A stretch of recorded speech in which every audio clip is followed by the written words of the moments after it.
Olá, seja bem-vindo a mais um episódio de Tona The Talk. Eu sou Roberta Volpato, a sua host.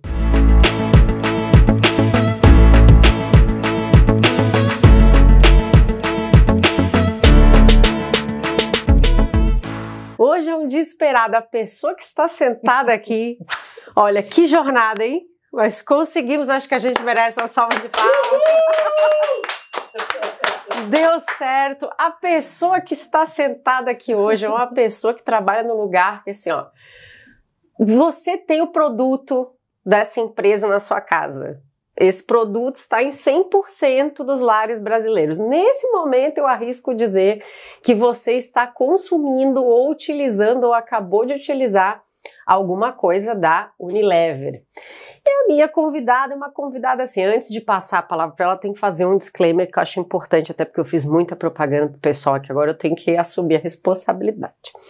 A minha convidada, tive a honra de conhecer na Fundação Dom Cabral, a gente estava lá participando do Summit em 2022, que parece que foi ontem, não foi, o tempo passou voando, falando sobre diversidade, inclusão, cultura. Gostei demais da fala dela.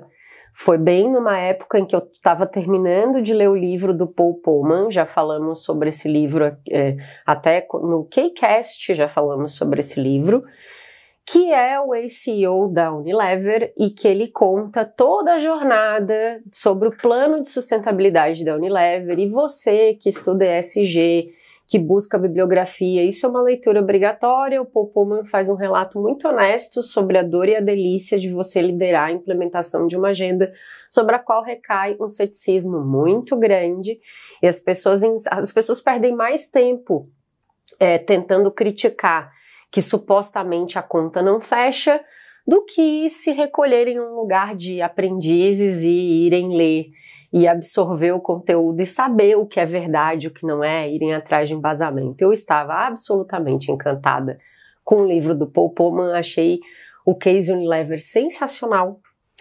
Me senti muito privilegiada de estar num lugar em que eu podia interagir com alguém que vinha com esse repertório e com quem eu pudesse aprender. E achei uma super sincronicidade. Me conectei com a convidada e aí fui descobrir outras coisas que, sem dúvida alguma, são requisitos fundamentais para um participante estar aqui, nesse sofá de Hebe que nós criamos, né? É o rock. Daí fomos descobrir quando eu ia lá curtir alguma coisa do RPM, do Paulo Ricardo, que você que é de uma geração mais jovem talvez não saiba quem é. A Ana já tinha curtido. Aí Jon Bon Jovi fez aniversário, eu fui lá deixar meu coração para Jon Bon Jovi. E Ana Franzotti já tinha deixado seu coração. Eu disse, gente, mas é muito maravilhosa essa mulher, eu preciso trazer essa roqueira da Unilever para a minha bancada. Ela trabalha com cultura, equidade, inclusão, diversidade. Ela lidera lá, representante embaixadora da Unilever, premiada, vou querer que ela conte, foi a Nova York, fala na ONU.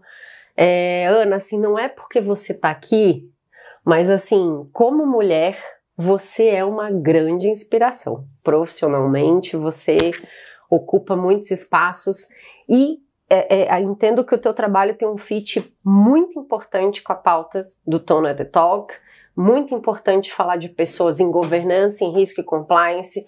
Senhoras e senhores, eu já falei demais, eu vou apresentar essa mulher de uma vez por todas, Ana Paula Franzotti. Cultura, equidade, diversidade e inclusão Unilever, uma salva de palmas. Ana, seja muito bem-vinda. Eu tô passada. Mas é pra ficar. Nunca fui apresentada assim. É isso aí, tô muito feliz de estar aqui, muito feliz. Deu certo. A gente tentou uma vez, eu não estava bem de saúde, tô muito feliz de estar aqui. Eu acredito muito que todo espaço que a gente tem de diálogo, seja para falar de boas práticas, de sustentabilidade, de diversidade, de desenvolvimento humano, de gênero, de inclusão racial, de pessoas com deficiência, a gente está, de alguma maneira, né? Porque são espaços que vão se propagando em outros espaços, e a tomada de consciência ela é muito importante, né? Então, sou fã do Bon Jovi, sou fã do Paulo Ricardo, sou fã de Beyoncé, Lady Gaga, Madonna. Tamo aí. E só fazendo um disclaimer que eu acho que é importante, eu gostaria de me audiodescrever para aqueles que me escutam, né, mas não me veem. Perfeito. Eu sou uma mulher branca, de cabelos curtos, cacheados, tô vestindo uma blusa de lã cinza, uma saia preta. E tô muito feliz de estar aqui. Muito obrigada pelo convite. Tô muito feliz. Bota preta. E a bota preta, isso, verdade. Ana, agora conta um pouco da tua trajetória e da tua atuação na Unilever para que as pessoas consigam fazer o embarque com a gente nessa super conversa. Eu acho que assim, eu trabalho em RH há muitos anos. Eu trabalho em RH há 35 anos. É o meu primeiro emprego da vida e eu fui ficando em recursos humanos, em várias empresas multinacionais. Comecei na indústria automotiva, depois eu fui para bens de consumo, trabalhei na Coca-Cola e depois Unilever. Na indústria automotiva eu também gosto de fazer um parênteses importante, porque a indústria automotiva me deu a oportunidade de trabalhar fora de São Paulo. E aí eu não fui para o Global, eu fui para Bahia. Ai, maravilhosa! E eu trabalhei nessa jornada, acabei trabalhando 14 anos no Nordeste. Que bacana! E isso me deu muito repertório de vida, de vivência, na agenda de diversidade, e que eu nem sabia o que era diversidade há 24 anos atrás, não se falava disso. Né? Não se falava de gênero, não se falava nada disso, assim, né? Então, eu falo que eu tive a oportunidade de experienciar a liderança de um time mais diverso, a liderança de mulheres ocupando espaços que não ocupavam, mas isso não tinha nome ainda naquele momento, né? Quando eu chego na Unilever, há 12 anos atrás, eu trabalho na Unilever há 12 anos, eu chego pelo Nordeste também, porque minha primeira posição na Unilever, eu fui ser recursos humanos das 4 fábricas que nós tínhamos em Pernambuco. E cada fábrica era uma categoria diferente. Então, uma fábrica era cuidados com a casa, outra fábrica era cuidados pessoais, a outra fábrica era sorvetes. Toda Que Bom do Brasil inteiro, de picolé, era fabricada em Recife, em Jaboatão, e a outra fábrica era alimentos. Então, isso também me deu uma vivência e um conhecimento de negócio muito importante, porque eu trabalhava com as 4 principais categorias. Eu venho para São Paulo em 2015, ou seja, 9 anos que eu estou aqui em São Paulo, e aí eu fui para a área de vendas, fui para a área de suporte de back-office, que a gente chama, support functions, e há 4 anos, quase 4 anos, eu estou na liderança da área de cultura, e aí embaixo de cultura, até para ficar claro o que quer dizer isso, né? Todos os rituais de cultura que a gente tem na organização, desenvolvimento de liderança, área de aprendizagem, a área de marca empregadora, a área de inclusão produtiva de jovens e a área de equidade, diversidade e inclusão. Que essas áreas, na verdade, são a minha área core de carreira. Porque a vida inteira eu trabalhei com desenvolvimento organizacional, né?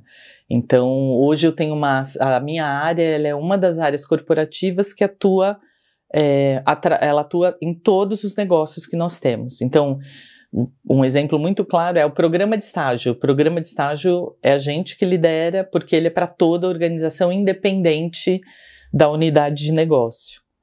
Então, um pouco assim, resumindo, sou psicóloga, fiz pós-graduação, fiz cursos de especialização na Bahia, na época que eu estava na Bahia, fiz MBA na Fundação Dom Cabral, fiz o pós-MBA em Kellogg, em Chicago, pela Fundação Dom Cabral. Eu me autodefino como gentóloga, assim, eu sou uma pessoa que gosta de gente, gosto de ouvir as histórias, gosto de poder transformar as histórias e me sinto muito privilegiada de estar em uma empresa que também gosta disso. Ela também gosta de tocar os consumidores, de tocar os empregados, de tá sempre atenta às mudanças que precisam ser feitas, mesmo que às vezes a gente tenha que mudar mais acelerado ou menos acelerado. Então, eu sou muito realizada realizada, profissionalmente sou muito realizada. Antes de eu te fazer pergunta, conta um pouco para quem está assistindo do que a gente trocou. Você estava recém-chegada de Nova York, a experiência lá da ONU. Sim. Conta um pouco isso, assim. A Unilever, ela é signatária de movimentos do Pacto Global da Rede Brasil, e a gente é signatário do Elas Lideram, Raça é Prioridade, Mente em Foco, o Educa 2030, e a ONU tem um evento há 68 anos, onde eles discutem e acompanham a situação dos direitos da mulher no mundo. Essa conferência acontece em março, no mês internacional da mulher, e o ano passado, o Pacto Global Rede Brasil sempre leva uma delegação de mulheres, de executivas e de diferentes, não é só de empresa, de diferentes setores, para ter uma discussão também sobre o que está acontecendo no Brasil, lá na sede da ONU. Então, eu fui o ano passado como participante, e este ano estive de novo, tive o privilégio de estar lá de novo. Esse ano lá foi feito o lançamento de um documentário que eu faço parte, de inclusão produtiva de jovens, junto com outras 5 mulheres. E neste momento eu tive o privilégio de poder falar um pouco sobre o trabalho que a gente faz na Unilever, nessa agenda de inclusão de gênero, das interseccionalidades, né, que é a inclusão da mulher negra, da mulher com deficiência, da jovem, através dos nossos programas, e também é um momento muito importante de reflexão de quem está lá, né, então, de que é possível fazer, né, que a gente precisa começar, porque problemas vão existir, sempre vão existir, só que eles não são os mesmos. O problema que a gente enfrenta hoje de gênero, por exemplo, ele é muito diferente do que eu enfrentei há 25 anos atrás ou há 35 anos atrás, quando eu comecei a trabalhar. Mas existem problemas, só que não são os mesmos. Então, essa é uma agenda bem importante. E lá também a gente recebeu o reconhecimento de 3 iniciativas que nós temos como Unilever, que é salário digno, propiciar salário digno para cadeia de valor, para funcionários e cadeia de valor. Uma iniciativa que nós temos, que nós fizemos o ano passado, de conectar as nossas áreas de marketing ao Brasil real, ou seja, vamos falar de raça, vamos falar de inclusão racial de maneira estruturada, e também um movimento que nós temos de gênero, que é um programa de mentoria, que já mentorou mais de 700 mulheres dentro da Unilever, e os 3 programas foram reconhecidos lá, então foi super, super, super especial. É o tipo de coisa que acontece na sua vida, no caso da minha vida, uma mulher que veio estudei em escola pública, né, fiz ensino fundamental, que na minha época era ginásio, ensino médio em escola pública, comecei a trabalhar com 15 anos, os meus pais estudaram até o limite que eles podiam estudar, né? Minha mãe até a 4ª série, meu pai terminou 1º grau, metalúrgico a vida inteira, minha mãe dona de casa. É um tipo de lugar que eu nunca sonhei, eu nunca imaginei, assim. Então, é um momento muito especial, assim, né? E eu sei a responsabilidade que isso tem, de o quanto isso pode inspirar outras jovens, outras mulheres a poderem também. Nossa, é um super impacto. Né? Começa a falar, a gente já fica meio... E aí, Ana, para a gente não se abraçar e chorar juntas, vamos para a pauta. Eu acho que vale aqui também colocar que conversar com você tem um propósito mais do que cumprir aqui, a gente vir trazer um case, mas vou aqui me colocar na posição de entrevistadora, mas de aprendiz também. E foi o que eu te coloquei quando eu fiz o convite, né? Quando você fala de cultura, equidade, diversidade e inclusão, eu considero essa pauta uma pauta bastante complexa, delicada, e que quando eu acho, com toda a humildade aqui, vou falar sem filtro, quando eu acho que eu estou entendendo, ou quando eu acho que estou tomando uma decisão que reverencia isso, eu me dou conta de que parece que as perguntas, vem uma série de outras perguntas, o assunto ele tem outras camadas que eu, numa primeira análise, talvez não tenha alcançado. E eu acredito que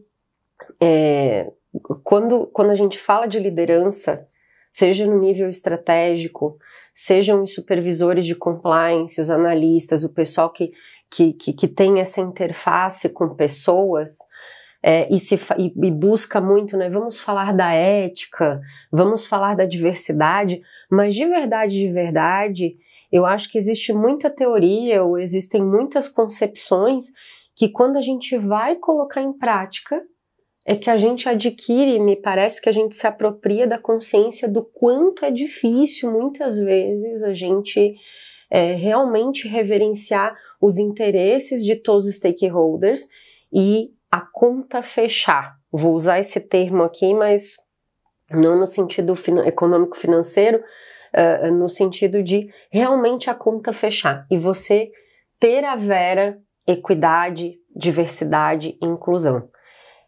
Eu não tenho todas as minhas perguntas respondidas, possivelmente quem está nos ouvindo não tem, e eu acho que é incrível te receber aqui para primeiro, catequizar a gente sobre o que é, então, equidade, diversidade, inclusão, e trazer exemplos práticos de coisas que a gente precisa tentar, né, fazer com que a pessoa que está nos ouvindo aqui saia impactada e transformada e com vontade de multiplicar isso que a gente vai aprender contigo hoje. Então, fala um pouco pra gente, define um pouco isso, se é que é possível a gente colocar esses conceitos em gavetinhas tão herméticas, às vezes eu tenho a impressão que não, você vai esclarecer pra gente. E prática, e aí, como vivemos? Olha, eu também não tenho muitas respostas, não. Tenho muitas perguntas também. O que consola, de certa forma, né? Eu acho que é uma jornada de aprendizado, né? Eu vou dividir essa resposta em 2 pedaços. Acho que tem um primeiro, que a gente precisa ter uma tomada de consciência, que é individual. É o indivíduo, é eu, Ana, você, Roberta, é individual, que é ampliar a nossa percepção de mundo.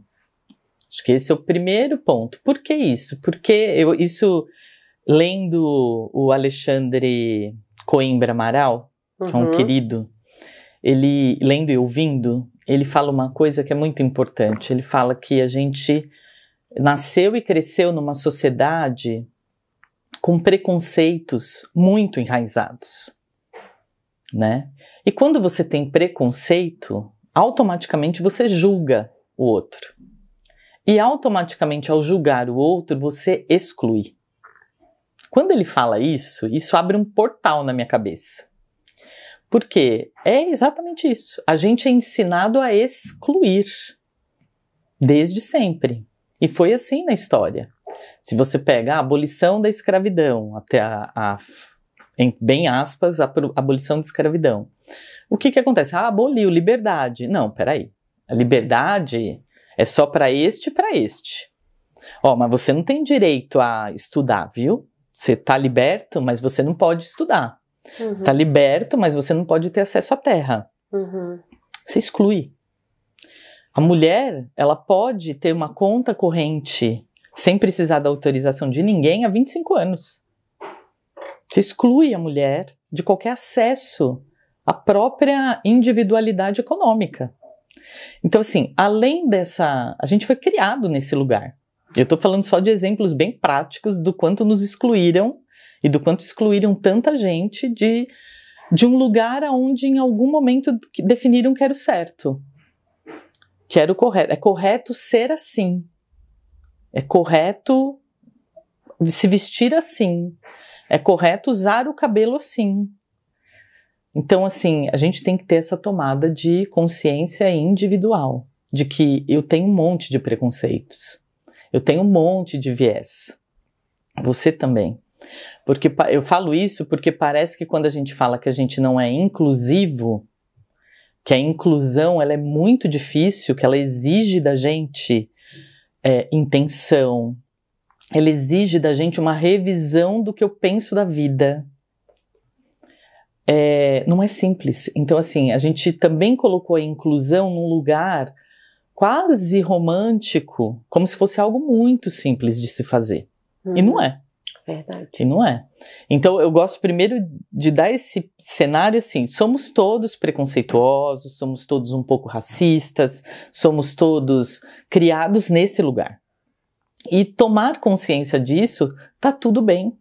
O ruim é falar, não, eu não sou preconceituoso. Não, eu não tenho viés inconsciente. Mas ter atitudes que apontam. Exato. Então assim, se você tá dizendo isso, é porque você já tá se fechando pro outro. Porque no mundo de hoje, se você não tem viés inconsciente para alguns temas, você não tá vivendo o mundo de hoje. Verdade. Né? Então, assim, acho que tem uma tomada de consciência individual que ela é muito importante. Corta, vamos pro mundo organizacional. No mundo organizacional, você fazer diversidade, embora todo mundo ache que é simples, não é simples também. Porque, não vou nem falar dos recortes sociais, vamos falar de diversidade de ideias. É muito difícil. É muito difícil. Então, assim, agora imagina se eu vou usar os homens brancos, héteros, cis, que foram eles que criaram o mundo, vamos dizer assim. Não é uma crítica aos homens, aos brancos, aos héteros, aos cis, não é nada disso. Mas é onde a sociedade foi construída. Se eles se juntam, os iguais se juntam, eles vão ter um tipo de ideia sobre as coisas. E tudo que for diferente daquilo é excluído. Aí você contrata uma mulher para entrar naquele mundo. Quantas vezes eu fui a única mulher que estava num lugar, né? Como é que você dá voz para essa mulher? Então, quando você realmente dá voz para essa mulher, e você realmente escuta o que ela fala, e você realmente toma aquela contribuição como algo importante para o que está sendo construído, você começa a falar de inclusão. E quando você cria procedimentos que dão as mesmas condições para aquela mulher, para um homem preto, para uma pessoa com deficiência, poderem ser ouvidas, serem incluídas, se sentirem parte, respeitando todas as diferenças que cada um tem, você começa a falar de equidade. E tem um quarto ponto que é o pertencimento. Que o pertencimento é quando a pessoa pode ser o que ela quer. Ela não precisa ficar se policiando no jeito de vestir, na palavra que ela vai falar. Ela tem um ambiente que não importa o que ela é. Importa o que ela é. Você não tem assim, não, mas espera aí, aquela pessoa ali não. Não, olha, ela acabou de voltar de licença maternidade, não vamos oferecer a vaga para ela, porque ela acabou de voltar de licença maternidade, ela não vai querer. Num ambiente onde você tem pertencimento, isso não existe. Porque você vai lá perguntar para ela, olha, tem uma posição para você fora do país, você quer? Então, por isso que inclusão é um movimento que precisa de muita intenção, porque você precisa ser capaz de perguntar para o outro e de ouvir a resposta do outro.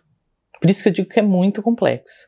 Porque na maioria das vezes a gente tem a resposta pelo outro. E por isso que treinar a liderança, ampliar a percepção de mundo da liderança é muito importante. Porque a turma que está vindo para o ambiente de trabalho já é uma turma letrada. Verdade. Já é uma turma que já sabe. Já sabe da sua condição, já sabe o que é certo, o que é errado, já sabe. Então ele já vem com esse repertório pronto. Eu costumo dizer também que quando a gente falava de gênero, inclusão da mulher no mercado de trabalho, era a inclusão da mulher no mercado de trabalho. Hoje, quando você fala de inclusão racial, de pessoas com deficiência, de pessoas da comunidade LGBTQIAP+, de gerações, de pessoas 50+. Você está falando de uma inclusão social também. Porque esse grupo estava totalmente fora de espaços de universidades, de órgãos públicos, de cargos públicos, e que estão conquistando agora esses espaços de, sei lá, 6, 7 anos para cá.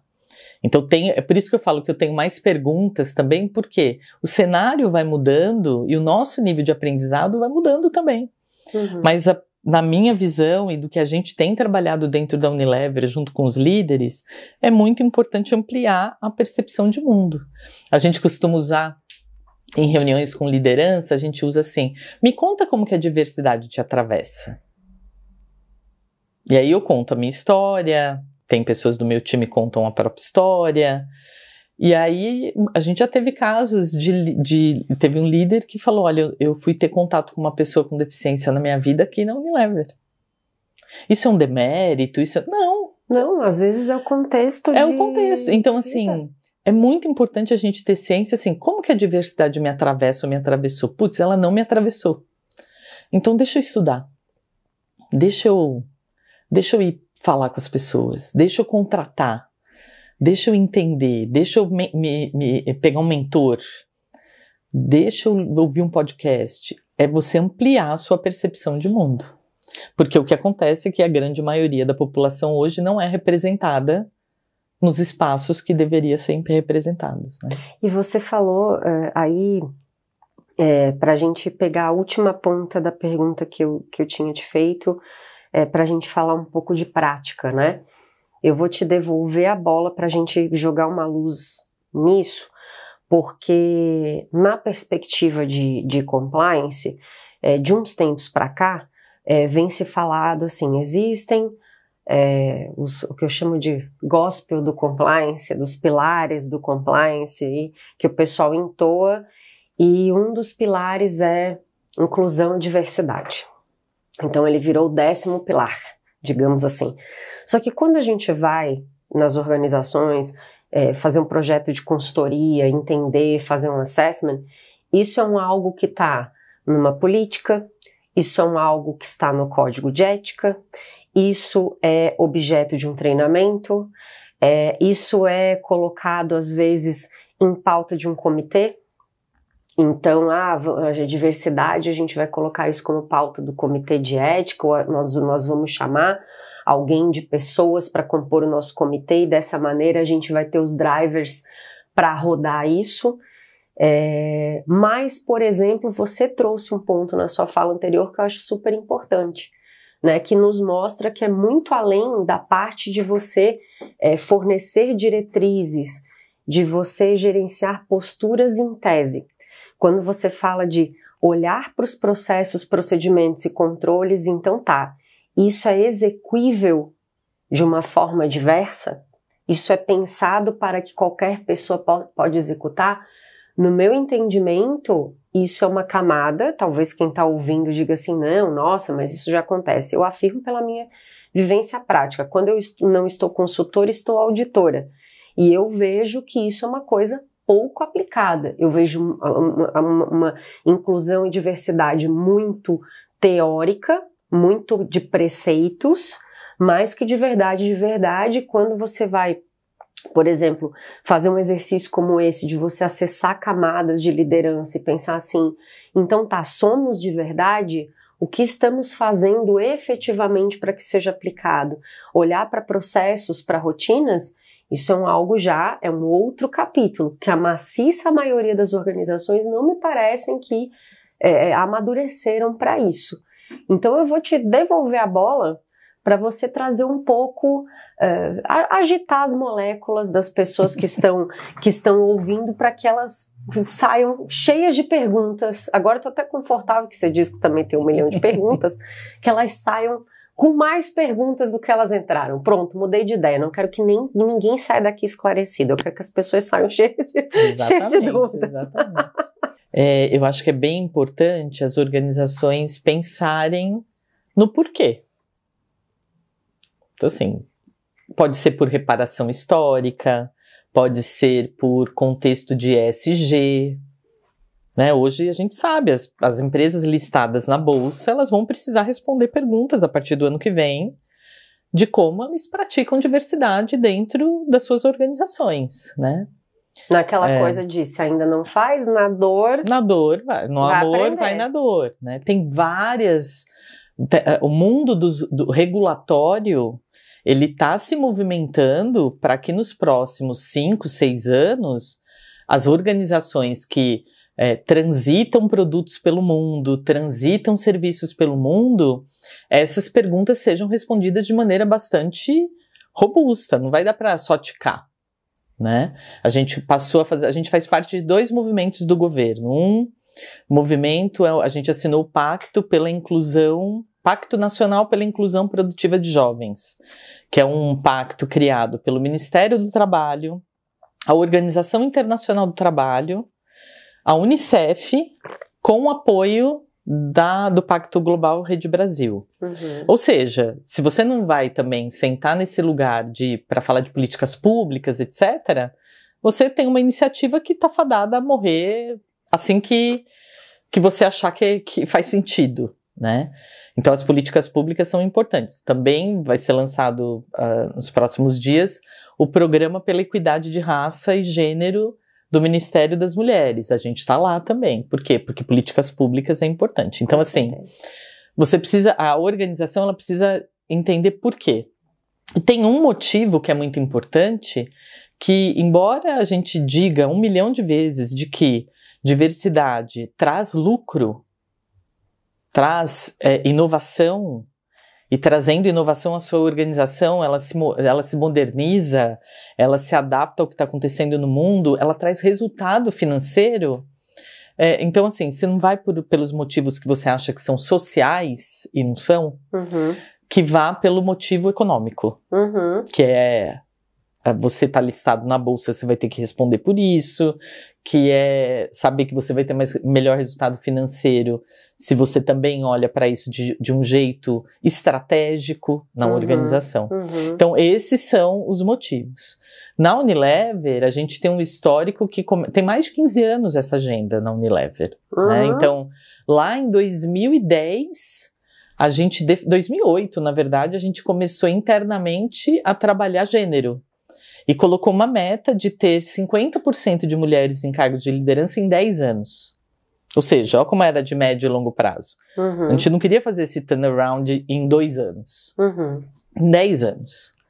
E aqui no Brasil a gente chegou a 50% de mulheres em cargos de liderança em 2018. E eu costumo dizer que a gente tem muito orgulho de dizer que desde 2018 a gente tem mais de 50% de mulheres em cargos de liderança. Porque também tem isso. Vamos colocar uma meta. Atingiu a meta, você tirou o olho da bola. É que você tem que volta entender trás. Que é aquele ditado, né? A vida vem e muda as perguntas. Em 2018 a gente chega em 50% de mulheres, mas eram 50% de mulheres, na sua grande maioria brancas, né? E aí a gente começa a falar de interseccionalidade. Aí nós assinamos um pacto pela equidade racial em 2017 e a gente começa a jornada racial dentro da Unilever em 2018 e 2019.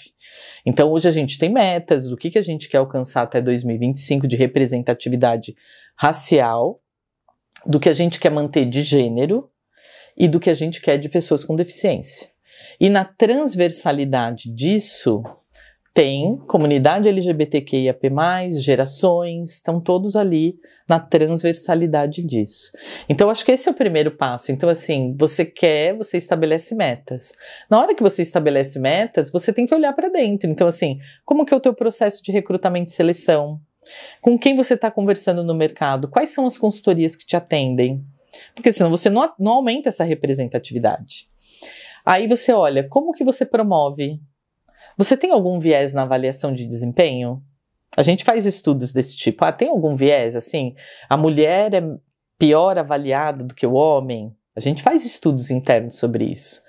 E aí a gente vai vendo que as nossas hipóteses vão caindo por terra. Não, tratado igual. As pessoas negras são menos reconhecidas na avaliação anual do que as pessoas não negras. A gente vai... Então você tem que ter isso no teu DNA. Agora, programas de entrada, a gente desde 2020, a gente não olha universidade, não olha idiomas, A gente criou campanhas para estágio para todos, para todas e para todes. Hoje, por exemplo, o estagiário que entrou em 2020, hoje ele já é coordenador na Unilever. Então eu também vou criando pipeline de posições para que daqui 5, 6, 7, 8 anos eu tenha gerentes. Então assim, é trabalhando para a Unilever do futuro, né? A gente tem um programa que chama Travessia, que é um programa de liderança para o primeiro nível gerencial. Porque esse primeiro nível gerencial, quando ele chega em posições de diretoria, é uma outra Unilever, vai ser um outro...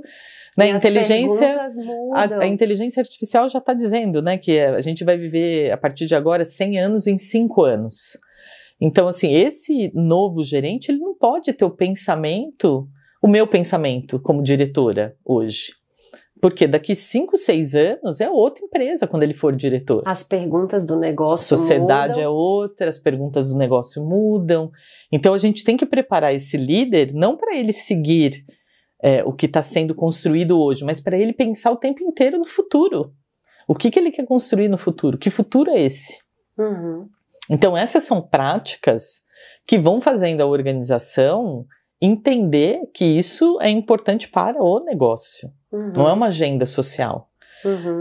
Nosso presidente, o novo presidente da Unilever Brasil, ele traz isso muito claro. Nós não temos representado dentro da Unilever ainda a maioria da população. Eu quero a maioria da população aqui. Por quê? Porque nós estamos em 100% dos lares brasileiros. A gente tem uma responsabilidade imensa nisso. Então, eu acho que tem esses duas situações. Primeiro, você entender por que você tem que fazer, por que você quer fazer. Porque quando a gente coloca até assim, eticamente e tal, já me dá uma sensação de que tá errado, né? Então, assim, como assim tá errado? Não tá, é a população do Brasil. Como é que a gente faz para desenvolver isso? E o segundo momento é como você vai fazer. Então, acho que a resposta do porquê e do como, cada organização tem a sua.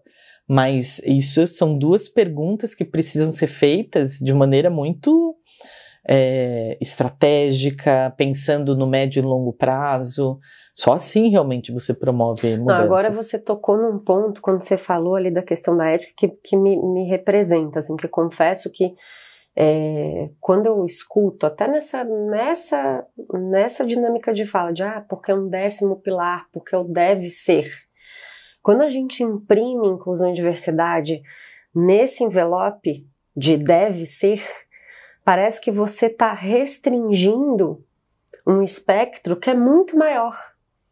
Porque, na verdade, não é sobre dever. É que aí damos passos atrás e resgatamos a sua outra fala. Se eu quero atender a totalidade, ou se eu quero atender um grande público, eu preciso ter a representatividade disso para que eu consiga entender interesses, necessidades e entregar esse valor. Sim. Então, quando você coloca num envelope isso, num pilar, isso precisa ter, você na verdade está restringindo. Eu acho que você economiza um esforço de consciência, de estratégia, de tomada de decisão e de percepção de resultado da organização como um todo. E aí, eu estava aqui te ouvindo, suspeitíssima para falar, meninos, vocês estão gostando? Não. Rafa, concentrado, tá valendo a pena, eu tô cumprindo a promessa. Imagina. Então aí agora, Ana, eu vou fazer o papel do advogado do diabo, né? Que é o seguinte, então, que bacana. Digamos que nós estivéssemos aqui, estão você, presidente da Unilever, quiçá o time de compliance que nos permitiu que você estivesse aqui também, que provavelmente vai assistir essa entrevista. Nosso abraço para o time de compliance da Unilever. E aí alguém, ou alguéns, que tem uma opinião bastante crítica, bastante cética em relação a esse tipo de prática, esse tipo de agenda, vai perguntar assim, nossa, mas da forma como você fala, parece que é fácil. Da forma como você fala, parece que isso tem que ser universal. Vocês não tiveram nenhum problema, não?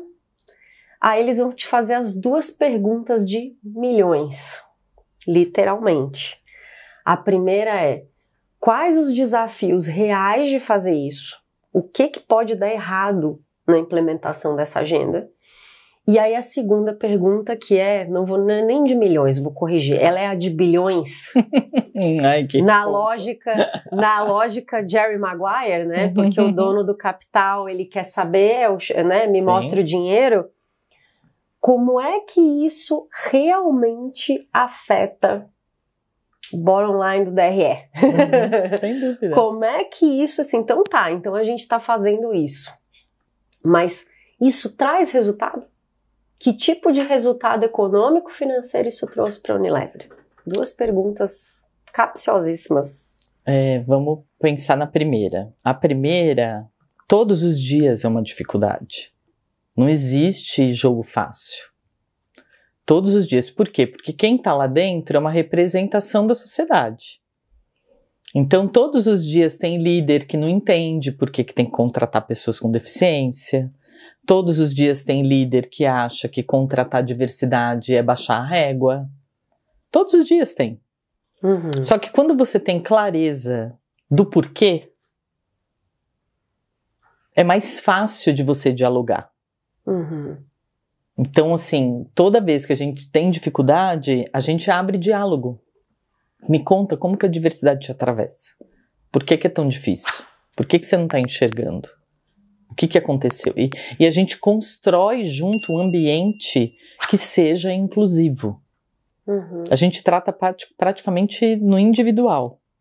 Acho que essa é uma outra frente que é muito importante. Por Quando exemplo, você tá... é uma questão técnica. É uma questão não de vai falta de conhecimento. Conhecimento. Não vai conseguir executar com a mesma eficiência. Por que você acha isso? Por que a gente não pergunta para a pessoa do que ela precisa para trabalhar com a mesma eficiência? Será que o processo pode ser adaptado? É isso. Porque até então, a gente lembra, a nossa história do trabalho, ela é uma história baseada em comando e controle. Uhum. Que eu tenho todas as verdades e você executa as minhas verdades. Uhum. Né? Eu venho dessa geração, você vem dessa geração, é assim. A gente não fazia perguntas. Então a liderança, ou a gente obedecia ou a gente mandava. Verdade. Então assim, a liderança de hoje é uma liderança que, para ser inclusiva, ela precisa fazer perguntas. Como que você prefere ser tratado? Como ele, ela ou ele? Como que você gostaria que eu te chamasse? O que você precisa para ter um trabalho mais eficiente? E a gente vai educando cada pedacinho que tem interface com isso. A gente tem um caso muito interessante em 2019, 3 estagiárias que fundaram o nosso grupo de afinidade Afrolever, 3 estagiárias negras, que eram as únicas, assim, um universo enorme. A gente lançou um creme para cabelo crespo, da Seda, e elas ficaram super felizes tal, com o creme, mas quando elas pegam a embalagem, a descrição não conversa com quem tem cabelo crespo. Não conversa com elas. Elas falaram, putz, isso aqui não tem nada a ver com a gente. Elas vão lá na diretora de marketing da marca e comenta isso com a diretora de marketing da marca. Fala, a gente achou ótimo, só que assim, o que está escrito aqui não é o que a mulher que tem cabelo crespo diz. Aí essa diretora fala, e o que seria legal? E a gente muda a embalagem. A gente mudou a embalagem. Então, uma cocriação e uma tem que colaboração. Ser um ambiente. Inclusão prevê ambientes colaborativos. Não existe inclusão sem essa troca. Não existe. Tem que ter essa troca. O que você precisa? Como é que funciona? Eu não sou uma mulher negra. Eu não sou uma mulher com deficiência. Eu não sou uma mulher lésbica. Eu tenho que saber. Me fala como é que você se sente melhor. Me conta o que é preciso. Por isso que a gente cocria, tudo que a gente vai fazer, a gente cocria com os grupos de afinidade, com as pessoas que fazem parte desse universo. Quantos grupos de afinidade? 5. 5. Nós temos o Humanap, que é de mulheres, que inclusive é o grupo responsável por toda a mentoria de mulheres que a gente tem. A gente tem o Afrolever, que é racial. A gente tem o UniPCD, de pessoas com deficiência. A gente tem o Proud, que é da comunidade LGBT, e a gente tem o Unimen, que é um grupo de homens, e aqui o homem fala, nossa, um grupo de homens, todo mundo... Não, mas é como é que o homem também se liberta desses preconceitos, né? Toma uma consciência em relação ao que está ao seu redor. Então a gente conversa muito com eles também, para eles nos darem essas perspectivas diferentes. E a capacitação de lideranças? Antes de a gente ir para a pergunta do bottom line, de eu voltar lá, que eu não esqueci. Sim. Desenvolvimento de lideranças. Esse ponto que você falou. Chamar o líder e perguntar onde isso te atravessa. Ou treinamentos, educação. Eu faço essa pergunta porque, assim, voltando para o início do nosso papo, no meu lugar de aprendiz, eu abro o LinkedIn, eu abro as redes sociais, eu abro o browser e o navegador do meu celular e eu vejo uma quantidade enorme de informação. Uhum. E parece que quando eu estou entendendo a dinâmica das coisas, eu vejo que a linguagem, as descrições, os sentires, os pensares, os manifestares, eles são ainda mais diversos do que eu pressupunha. Uhum. Eu tenho até dificuldade de tangibilizar. E aí eu fico me perguntando, nossa, mas existe uma maneira de você começa a entrar nos dilemas de o que é o correto, ou qual é a prática. Toda vez eu vou perguntar, e aí também lidando com lideranças no meu trabalho, eu sei que muitas vezes isso você falou das gerações, né? Eu vejo assim que o choque geracional, além de ele muitas vezes ser um contravetor de inclusão, diversidade e equidade, ele é um vetor de assédio ou de condutas inadequadas. Então isso vai ganhando uma dimensão cada vez maior e complexa, e num mundo tão dinâmico, com tanto acesso à informação, e que as informações elas vêm e muitas vezes elas não te fazem pensar diferente. Você vai buscar a pessoa que fala aquilo que te conforta. Sim. Aquilo que conversa com você, com a tua crença, com o teu viés. E aí você uns iguais. E você se ancora naquilo, e ao invés de você se permitir pensar diferente, você vai se ancorar nas pessoas que falam a linguagem sua, que pensam como você, para você justificar seu ponto. Para você excluir. Inclusive, antes de te devolver a bola, trazer uma visão interessante. As pessoas sempre pedem muito que a gente se posicione. Eu sou muito cobrada na internet. Seja quando há uma questão política, uma questão econômica, social, né? Porque a gente que trabalha com compliance diz muito essa coisa assim, nossa, você não vai na internet dizer que você é contra o fulano de tal porque ele é corrupto, ou isso e aquilo, você não vai fazer uma fala sobre as mulheres, você não vai fazer uma fala, ou nossa, fui assistir um filme e me chamaram no direct e falaram assim, você assiste filme de tal ideologia? O que eu costumo dizer para as pessoas não sou da sua área, mas sou de humanas também, sou do direito, eu gosto de gente e eu gosto de entender o que move as pessoas. Eu acho que não existe certo e errado, isso é muito maniqueísta. Então, a gente não precisa ter um ponto de vista, pelo contrário, eu tenho curiosidade de ouvir tudo o que está se falando para eu entender o que vai ressoar para mim e eu me formar. Mas eu não vou simplesmente seguir só quem fala o que eu acredito, só quem fala o que eu penso. Eu não vou replicar na minha organização, quando eu estou líder no meu negócio, só aquilo que eu penso. Só que quando eu estou daí, não estou aqui com os meus liderados, eu vou aplicar isso num cliente, eu vejo quantas pessoas nesse mundo dinâmico consomem informações que nem sempre estão embasadas, mas elas pautam a liderança nisso, ao invés de se permitirem ouvir um outro lado.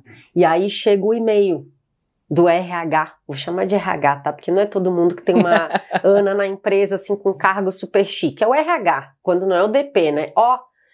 Pagamos o treinamento aí, viu? Contratamos uma empresa de consultoria, vocês vão ganhar um treinamento de cultura, diversidade e inclusão. Quantidade de gente que deve dizer, tô ocupado, já tem evento, meu pai celestial, vou arrumar um joguinho online, qualquer coisa, essa pauta de novo. Como é que você faz, Ana? Qual que é o segredo? Conta pra gente. É um desafio. E acho que é um desafio, cada organização vai ter a sua dor maior e a sua delícia também. Acho que tudo tem esses dois lados, né?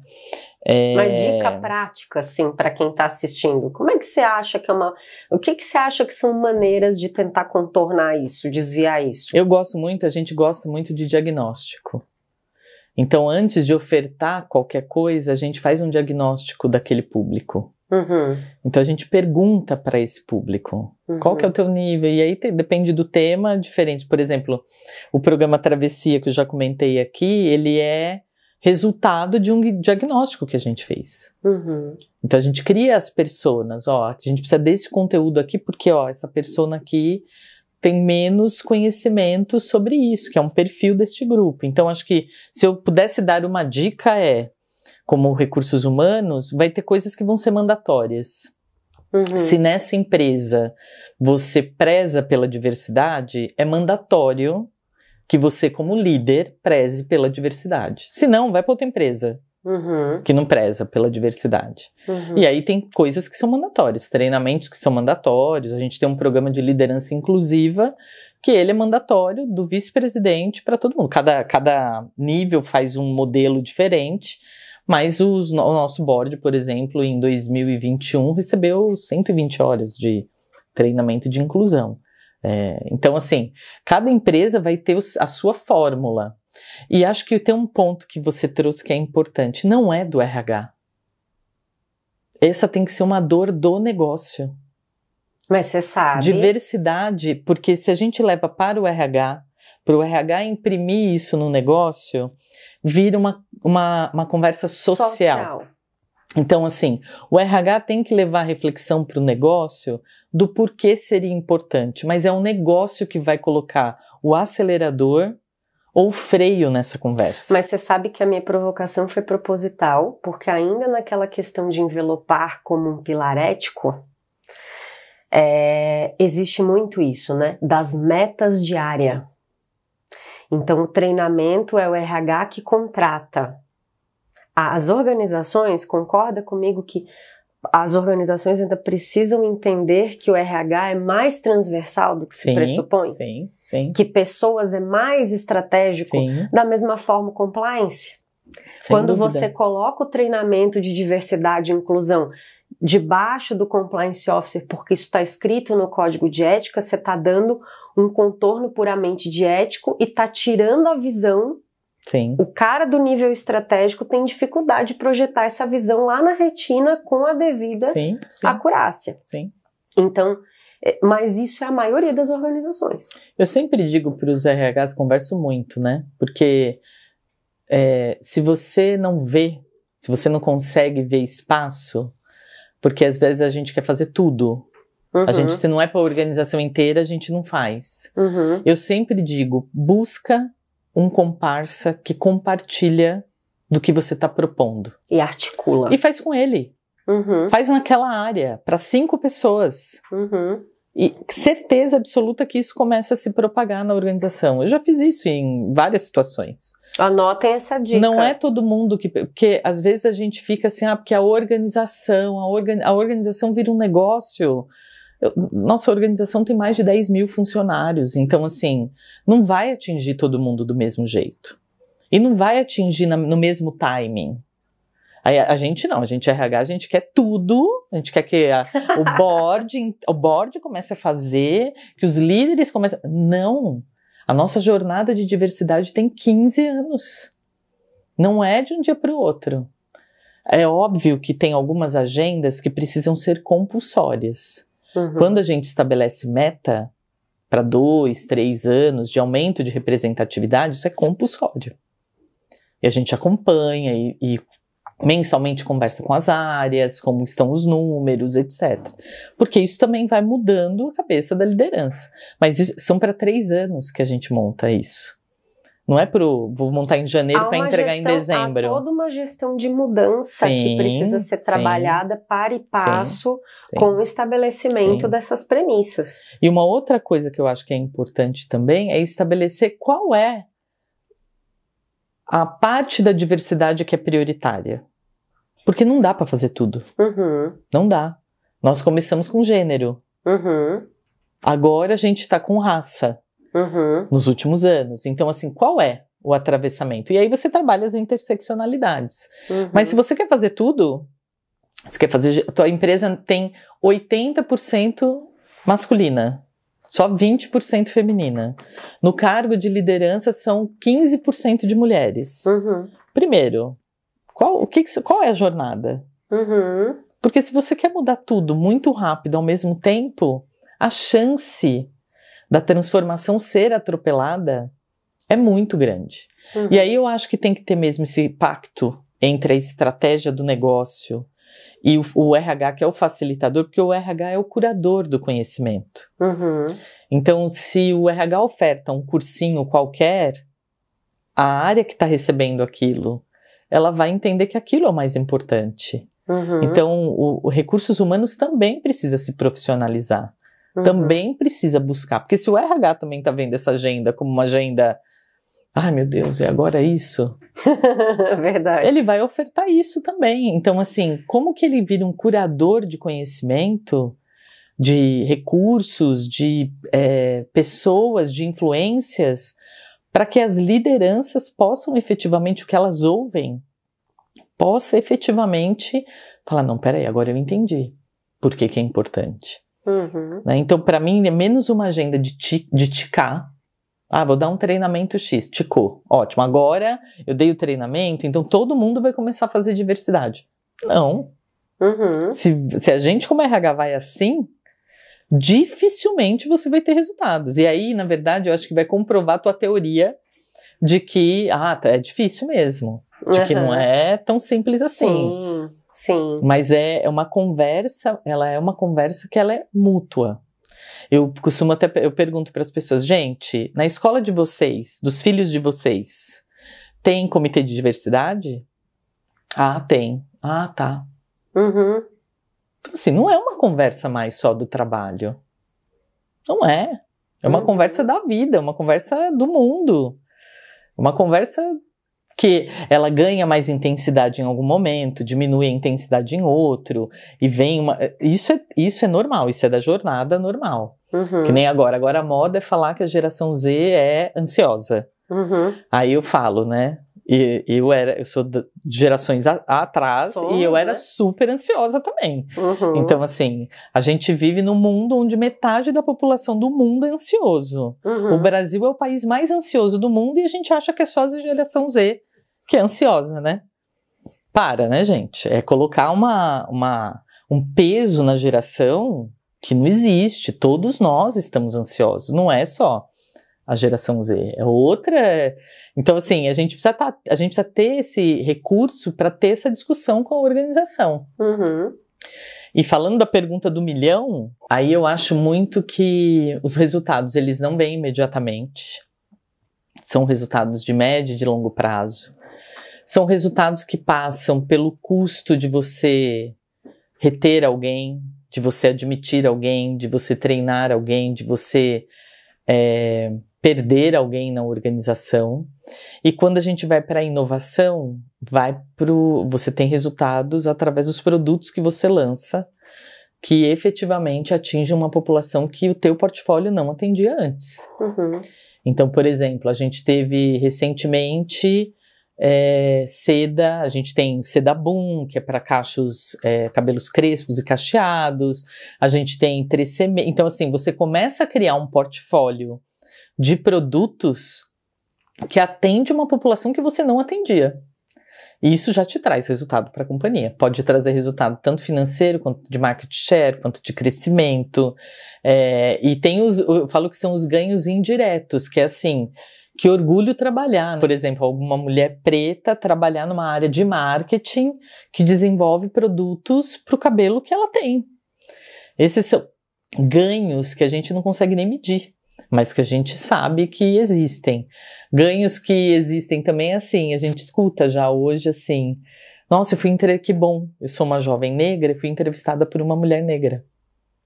Eu vim com medo porque eu ia ser entrevistada por uma mulher branca, e aí as minhas chances caem muito na cabeça delas, é isso que acontece, né?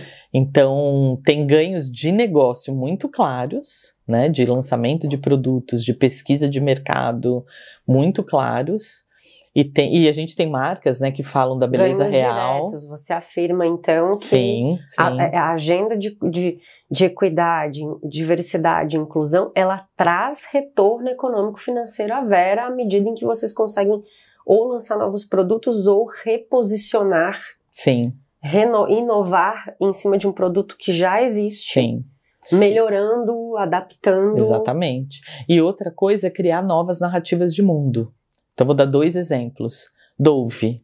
Há 20 anos atrás, nós mulheres éramos impactadas com uma propaganda, Dove lançando a plataforma Beleza Real, que era um monte de mulheres gordas, magras, negras, ruivas, com sardas, sem sardas.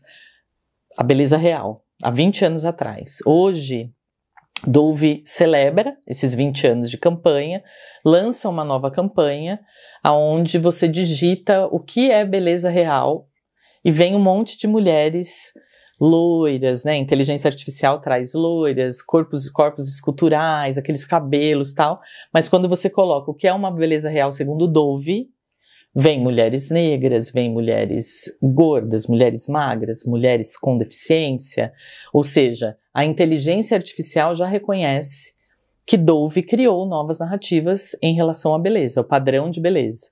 E Dove assume o compromisso de não usar nenhuma foto baseada em inteligência artificial nunca nas suas campanhas publicitárias.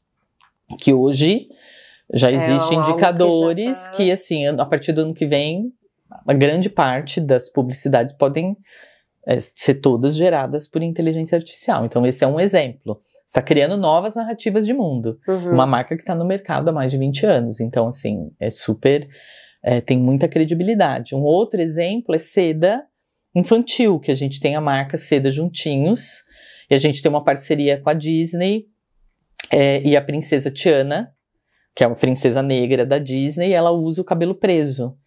E a gente, através da campanha Uma Princesa Puxa Outra, a gente solta o cabelo da Tiana. Para uma menina negra, que sofre muito preconceito na idade escolar em relação aos cabelos, ter isso é criar uma nova narrativa de mundo. Né? Então, acho que também tem esse ganho, que ele talvez não seja o financeiro imediato, mas ele cria uma conexão com a marca, ele cria uma nova narrativa de mundo, muito diferente do que se era estimulado até então. Então, ver as nossas marcas discutindo isso como negócio, vamos soltar o cabelo da Tiana. Aí vai e fala com a Disney topa. Você está criando movimentos de negócio em mercados que talvez não existiam. Você está criando mercados. Isso é um ganho para o negócio absurdo. Nossa, não é me ressignifico, não é essa palavra que eu estou tentando buscar, você renova as suas percepções, as suas esperanças, porque é um case de muito impacto, né, Ana? E te agradeço demais por estar aqui. Eu vou fazer a última pergunta. Acho que estamos tristes, né? Também tristes porque a gente se deu conta que a gente poderia, né, aplicar, Ana, se vocês quiserem fazer testes de produtos aqui, a gente está à disposição. Acho que a gente está aí, a gente tem um super gosto para opinar e vários conceitos para imprimir. Vamos colaborar muito. Então, numa próxima a gente marca. Mas, dito isso, a pergunta final, e você aproveita tecer suas últimas considerações, deixar seus contatos, fazer seu jabá, deixamos, que é evidente que o case que você trouxe aqui, o case Unilever, é um case diferente, ele não reflete a maioria das organizações, infelizmente, mas ele é um case inspirador, influenciador e de muito impacto. Tudo aquilo que a gente estuda e fala sobre governança corporativa, né, que é viver a empresa da porta para fora e ter um negócio responsável, né, que se comunica, que interage com as organizações, com pessoas, com instituições e assim por diante. E aí, uma pergunta que pode ser óbvia, mas eu acredito que não. O nosso videocast se chama Tone at the Talk, porque a gente quer falar com quem tem voz, com quem tem caneta. Eu queria que você, se possível, então olhasse para a sua câmera e falasse qual é o papel da liderança para que essa pauta aconteça, para que ela saia do papel, para que ela seja efetiva e para que a gente consiga ter mais cases de impacto como esse Brasil e mundo. Bom, vamos lá. Eu acho assim, o primeiro ponto é inclua, independente de quem seja, qual seja a formação do teu time, reflita sobre como você tem incluído essas pessoas realmente. O que você conhece da história delas? Quais são os desejos dessas pessoas no futuro? Como que elas querem crescer profissionalmente? A inclusão começa com essas conversas. Você tomar ciência da história das pessoas que estão ali trabalhando com você e como você, como líder, pode facilitar para que essas histórias se realizem. E o segundo ponto é você tem a caneta na mão. Então, assim, você tem uma vaga, quem você vai promover? Você tem uma vaga, quem você vai contratar? Você tem um aprendiz no seu time? Não tem? Deveria ter. E aí você contrata um aprendiz, uma menina negra. Você contrata um aprendiz, uma menina com deficiência, um menino negro. Você começa daí. E é neste começar que vai acontecer toda a transformação de pensamento e de percepção de mundo da sua liderança. Então, assim, minha dica é sempre assim, começa. Sem medo de ser feliz, vai estudar, não acho que o mundo está pronto, o mundo não está pronto, a gente tem que aprender, recriar as histórias, a gente tem que recriar a nossa história. Eu estou no LinkedIn, quem quiser conversar, Ana Paula Franzotti, estou lá, sempre demoro para responder o inbox, porque eu não dou conta, mas eu estou lá, quem quiser conversar, estou sempre por lá. Oh, Ana, muito obrigada, gente, uma salva de palmas. Agradeço demais. Que conversa inspiradora. Agradeço muito. E acima de tudo, assim, vinda, como você falou, de uma mulher com essa biografia que vem fazer a gente enxergar e acreditar que é possível a gente mudar narrativas, a começar pela nossa. Isso. Né? Você disse, eu jamais imaginava isso para mim. Que bom que você teve um sonho ousado e que você reconheceu que você tinha essas ferramentas, os drivers para ir, e você foi para vir mostrar para gente que isso tudo é possível. Parabéns para a Unilever, né? Não só pela Ana, mas parabéns à Unilever pelo case, por todos os alcances, né? Os objetivos, metas, por todas as conquistas. E para você que está assim impactado como todos nós e ao mesmo tempo muito feliz, se ainda não seguiu o canal, aproveita a se inscrever, segue a gente, segue a QMS também nas redes sociais e o Estúdio Estratégia, os dois promotores dessa iniciativa. Se assinou o canal, então clica no sininho para receber notificações sobre novos conteúdos. Ana, mais uma vez, um super obrigada. Esse foi mais um episódio de Tona TED Talk. Eu sou Roberta Volpato. Muito obrigada a você que ficou até aqui. Mal posso esperar para que a gente possa se ver na próxima. Um beijo grande em cada um e até breve.